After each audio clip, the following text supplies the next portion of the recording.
70s की दिग्गज अभिनेत्री जो जब पर्दे पर आती तो हर बड़ा निर्माता निर्देशक यही कहता कि यह मॉडर्न सिनेमा की फर्स्ट फीमेल सुपरस्टार बनेगी।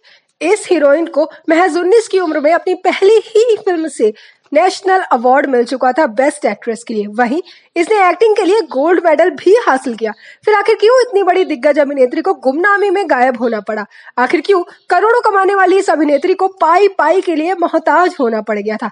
आखिर क्यों इस अभिनेत्री के पति ने ही इससे वैश्या बनाया था और फिल्मों में अंग प्रदर्शन करवाया था, फिर बे औलाद करके छोड़ दिया? तो क्या है इस अभिनेत्री की दर्द भरी कहानी जो आज गुमनामी में गायब है और किसी को नहीं पता कि वो कहाँ है? सो गाइस, आज हम जिस 70s की एक्ट्रेस की बात कर रहे हैं वो कोई और नहीं बल्कि रिहाना सुल्तान है। रिहाना सुल्तान का जन्म 19 नवंबर 1950 को एक प्रयागराज में मुस्लिम परिवार में हुआ था। इनके पिताजी इलेक्ट्रॉनिकल इंजीनियर थे, वहीं इनकी माताजी हाउसवाइफ थी। इन्होंने films and television institute of India से एक्टिंग का कोर्स सीखा। यूनिवर्सिटी से निकलते ही इन्हें अपनी पहली फिल्म मिल गई थी शादी की पहली सालगिरह, जो कि विश्वनाथ अयंगार की थी और इन्होंने 1967 में ही डेब्यू कर लिया था एक्टिंग की फील्ड में। इसके बाद इन्हें बॉलीवुड में 2 और फिल्में मिल जाती है, चेतना और दस्तक।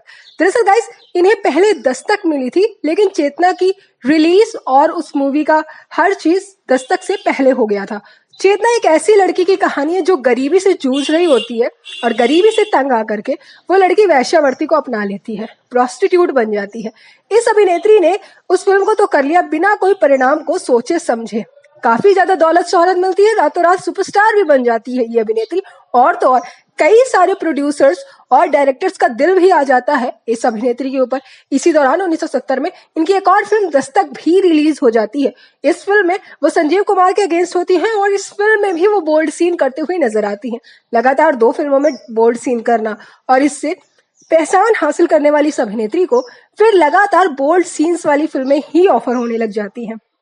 था कि सत्यजीत रे नाम के एक निर्देशक ने कहा था कि ये अभिनेत्री एक दिन मॉडर्न सिनेमा की सबसे बड़ी फीमेल सुपरस्टार बनकर के उभरेगी, क्योंकि उसे फिल्में ही बड़े बड़े दिग्गज सुपरस्टार्स के साथ मिल रही थी और बड़े बड़े बैनर्स की मिल रही थी।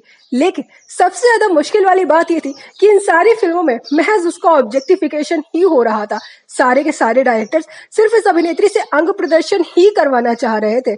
इसकी नुमाइश के लिए लोग बोलियां लगा रहे थे, नीलामी हो रही थी। लेकिन ये अभिनेत्री ये सब नहीं चाहती थी। उसने भले ही अपनी पहली फिल्म में वैश्या बनकर के दिखाया हो, लेकिन वो बाकी की फिल्मों में दमदार किरदार निभाना चाहती थी, कैरेक्टर सेंट्रिक रोल जो करना चाहती थी। लेकिन जब उसे ऐसा नहीं मिला तो उसने दूसरा रास्ता अपना लिया। उसने सपोर्टिंग एक्ट्रेस का रास्ता अपना लिया, जहां पर उसे कोई तवज्जो नहीं मिल रही थी। बावजूद उसके वो बहुत बड़ी बड़ी फिल्मों में नजर आती हैं, जैसे कि मन तेरा तन मेरा, तन्हाई, सवेरा, हार जीत, प्रेम पर्वत, खोटे सिक्के और किस्सा कुर्सी का। लेकिन इसके बावजूद उन्हें कुछ खास काम नहीं मिल रहा था। 1984 तक तो काफी सारी फिल्में आई, लेकिन फिर अचानक से इनकी फिल्में आना ही बंद हो गई। 1985 में केवल इनकी 2 फिल्में ही आती हैं। वेल गाइस, इन्होंने अपने पूरे करियर में महज 33 फिल्में ही करी हैं, जो उस समय पर अगर देखा जाए तो काफी कम थी। केवल इतना ही नहीं, इनके साथ एक ऐसी घटना होती है जो इस अभिनेत्री को हिला करके रख देती है। दरअसल स्क्रिप्ट पढ़ने का दावा दे करके एक स्क्रिप्ट राइटर इन्हें होटल में बुलाता है। ये होटल में जाती हैं, जहां पर इनके साथ जबरदस्ती वो स्क्रिप्ट राइटर करने लग जाता है। ये चीज उस अभिनेत्री को अंदर तक हिला करके रख देती है। पर्दे में वो जो भी कुछ भी कर रही थी, उसने कभी नहीं सोचा था कि पर्दे के बाहर उसे इन सब घटनाओं का भी सामना करना पड़ेगा। प्रोफेशनली करियर अच्छा चल नहीं रहा था और अब पर्सनली भी उन्हें इन सब चीजों का सामना करना पड़ रहा था, और इसीलिए इन्होंने शादी करने का डिसीजन ले लिया। जब शादी की बारी आई तो 16 साल बड़े डायरेक्टर बी.आर. इशारा के साथ इन्होंने 7 फेरे लेने का निश्चय किया।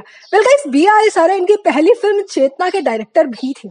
चेतना को डायरेक्ट करने के 3-4 साल बाद से ही दोनों दोस्ती में और ये दोस्ती प्यार में तब्दील भी हो जाती है। बी.आर. इशारा एक ब्राह्मण परिवार से बिलोंग करते थे और वहीं यह अभिनेत्री मुस्लिम परिवार से बिलोंग करती थी। इसीलिए रिहाना सुल्तान के परिवार इनसे अपना नाता तोड़ देते हैं। शादी के कुछ समय बाद ही रिहाना के पिताजी का भी देहांत हो जाता है, जिस वजह से कभी भी परिवार में सुलह नहीं हो पाती है। दूसरी ओर बी.आर. इशारा काम करने लग जाते हैं। वो हमेशा से ही बोल्ड फिल्में बनाने के लिए बॉलीवुड में फेमस रहे। दूसरी ओर शादी के कुछ समय बाद ही रिहाना सुल्तान करियर से छुट्टी ले लेती है और घर पर बैठ करके हाउसवाइफ बन जाती हैं। रिहाना सुल्तान को लगा कि अब उनकी जिंदगी पटरी पर आ जाएगी, लेकिन किस्मत को और ही मंजूर था, क्योंकि बी.आर. इशारा एक चेन स्मोकर थे। वो एक दिन में 120 से भी ज्यादा सिगरेट पी जाया करते थे। जाहिर सी बात है किसी की भी हेल्थ इससे खराब हो जाएगी। बी.आर. इशारा के साथ भी कुछ ऐसा ही होता है। पति के इलाज के लिए वो काफी सारे पैसे लगाने लग जाती हैं। उनके पति को ट्यूबरक्यूलोसिस हो गया था। इसके साथ ही काफी ज्यादा इन्फेक्शन फैलने की वजह से पति का इलाज हो पाना संभव नहीं था। बावजूद इसके रिहाना सुल्तान अपना घर बेच देती है, 4 गाड़ियां बेच देती है। पैसों के लिए इनके डेनी डेंजोंगपा, शत्रुघ्न सिन्हा जैसे सुपरस्टार्स के सामने हाथ भी फैलाने पड़ते हैं। बावजूद इनके पति की हालत में कोई सुधार नहीं आता है और साल 2012 में इनके पति का देहांत हो जाता है।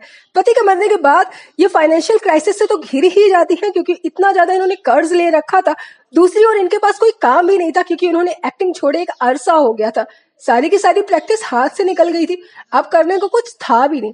वो पूरी तरीके से मुसीबत में घिर गई थी। उस समय पर इनका सहारा बनते हैं उनके भाई, जो भी एक्टिंग कर रहे थे। लेकिन एक भाई कितना ही सहारा किसी को दे सकता है। फिर ये अपने भाई के साथ मिलकर के एक रेस्टोरेंट भी खोलती हैं, लेकिन वो रेस्टोरेंट भी कुछ खास काम नहीं कर पाता है। ये पूरी तरीके से मुसीबतों से घिर जाती है। फाइनेंशियल क्राइसिस इन्हें घेर लेता है। उसी दौरान एक आर्टिकल आता है कि किस तरीके से 70s की जानी मानी अभिनेत्री को फाइनेंशियल क्राइसिस हो गया है। साल 2018 में सिने एंड टेलीविजन आर्टिस्ट एसोसिएशन ने इन्हें 15,000 रुपए हर महीने भत्ता देना शुरू कर दिया, जिसके बाद से ही इस अभिनेत्री को कुछ राहत मिली। गाइस, मुसीबतें अभी खत्म नहीं हुई थी, क्योंकि इसी दौरान इनके हार्ट में कुछ प्रॉब्लम आ जाती है और इन्हें हार्ट सर्जरी करवानी पड़ती है। हार्ट सर्जरी जाहिर सी बात है कोई नॉर्मल चीज नहीं है। फिर से इन्हें पैसों की तंगी आ जाती है, लेकिन उस समय इनका सहारा बनकर के आते हैं अशोक पंडित। केवल अशोक पंडित ही नहीं, बॉलीवुड के जाने माने दिग्गज रोहित शेट्टी, राजन शाही, जावेद अख्तर भी इनकी मदद के लिए सामने आते हैं। मैं आपको बता दूं कि सुल्तान और उनके हस्बैंड ने कभी भी कोई औलाद नहीं की, क्योंकि उनके हस्बैंड का मानना था कि इस दुनिया में किसी भी और मशीन को जन्म देने का कोई फायदा नहीं। एक इंटरव्यू के दौरान रिहाना ने कहा था कि मेरे पति ने मेरे लिए कुछ भी नहीं छोड़ा, ना प्रॉपर्टी, ना ही कोई बच्चा। मेरे पास है तो सिर्फ एक छत और कुछ भी नहीं। गाइस, उनकी बात से साफ जाहिर हो रहा था कि वो कितना ज्यादा तन्हा है और कितना ज्यादा दर्द महसूस कर रही हैं अपने पति के जाने के बाद। हालांकि रिहाना सुल्तान अब वापस से बॉलीवुड में काम करना चाहती। वो भले ही 75 साल की हो गई हो, लेकिन वो अपना कमबैक करना चाहती, लेकिन कोई भी उन्हें फिल्में दे ही नहीं रहा है। लास्ट टाइम उनकी गरीबी की बातें सुन करके उन्हें फिल्म इंकार में सुधीर मिश्रा ने एक छोटा सा रोल दिया था। इसके बाद से वो बॉलीवुड से गायब है। वो बॉलीवुड में काम करना चाहती है, लेकिन कोई भी उन्हें काम दे ही नहीं रहा है।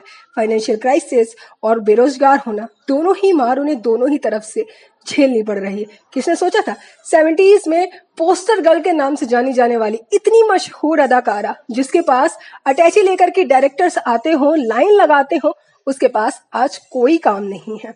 जिसने महज 19 की उम्र में दौलत और शोहरत की वो ऊंचाई देखी हो जिसका हर कोई सपना देखता हो, इसके बावजूद जब आज वो जरूरत में है तो वो आर्थिक तंगी से गुजर रही है और पाई पाई की मोहताज है।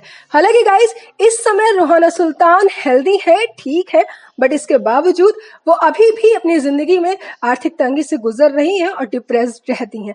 डू टेल मी गाइस, अगर आपने रिहाना सुल्तान की फिल्मों को देखा हो तो कौन सी उनकी फिल्म आपकी फेवरेट रही है और आप रिहाना सुल्तान को किस तरीके के किरदार में देखना सबसे ज्यादा पसंद करते थे।